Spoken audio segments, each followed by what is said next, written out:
Hello friends, स्वागत करते हैं आपके अपने चैनल श्री साइंस लेक्चर में एक और नए क्वेश्चन के साथ, जो कि हमारा क्लास 10 का एक्सरसाइज 1.1 का क्वेश्चन नंबर पहला का भाग नंबर तीसरा है।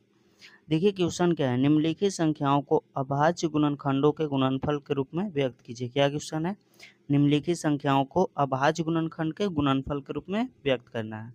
तो चलिए सबसे पहले इसका अभाज्य गुणनखंड करते हैं, उसके बाद गुणनफल के रूप में व्यक्त करते हैं। देखिए क्वेश्चन क्या है, 3825 कितना है, 3825 है। कितना है हमारा क्वेश्चन, 3825। इसका अभाज्य गुणनखंड करके गुणनफल के रूप में इसको व्यक्त करना है।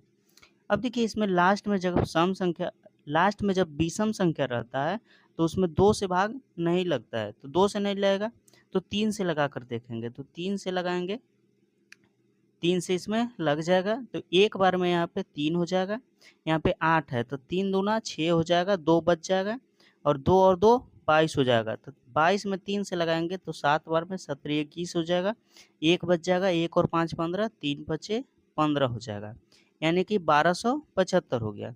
फिर इसमें 3 से लगेगा, 3 से लगाएंगे, देखिए 3 चौको 12, 12 है तो 3 चौको 12 हो जाएगा, यहाँ पे 7 है, 3 दूना 6 हो जाएगा, 1 बच जाएगा, 1 और 5 15, 3 बचे 15 हो जाएगा, 425 हो जाएगा। अब इसमें देखिए 3 से नहीं लगेगा, क्योंकि सभी संख्याओं का योग अगर 3 से विभाजित होता है तो वो संख्या 3 से विभाजित होगा, लेकिन यहाँ पे हो रहा है 5 2 7 और 4 11, 11 में 3 से भाग नहीं लगेगा तो इसमें 4 से भी नहीं लगेगा, 5 से लगा कर देखेंगे, किससे, 5 से, यहाँ पे 5 से लगा कर देखेंगे। देखिए यहाँ पे 40 है तो 8 बच्चे 40 हो जाएगा, 42 है तो 8 बच्चे 40 हो जाएगा, 2 बच जाएगा, 2 और 5 25, 50 25 हो जाएगा, कितना, 50 25। फिर इसमें 5 से लगाएंगे तो एक बार में 5 हो जाएगा, 3 बच जाएगा, 3 और 5 35, यानी कि 7 बच्चे 35 हो जाएगा।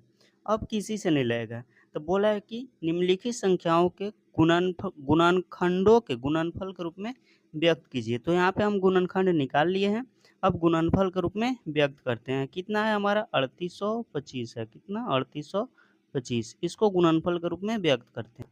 यहाँ पे लिखेंगे 3 गुने 5 गुने 5, 3 गुना 5 गुना 17 3 गुना 5 गुना 17। अब यहाँ पे देखिए इसका ये गुणनफल के रूप में हो गया, 3 गुना 5 गुना 17। अब इस देखिए 3 को हम लिख सकते हैं 3 का स्क्वायर, क्या लिख सकते हैं, 3 का स्क्वायर लिख सकते हैं, गुना 5 गुने 5 को हम लिख सकते हैं 5 का स्क्वायर, क्या लिख सकते हैं, 5 का स्क्वायर लिख सकते हैं, और यहाँ पे लिखेंगे 17, क्या लिखेंगे, 17। 3 का स्क्वायर गुने 5 का स्क्वायर गुने 17, यही देखिए हमारा आंसर हो जाएगा। क्या हो जाएगा, यही देखिए हमारा आंसर हो जाएगा। तो चलिए इसे आप नोट कर लीजिए, बहुत ही इंपॉर्टेंट क्वेश्चन है जो अक्सर 2 मार्क्स 3 मार्क्स में पूछा जाता है। धन्यवाद।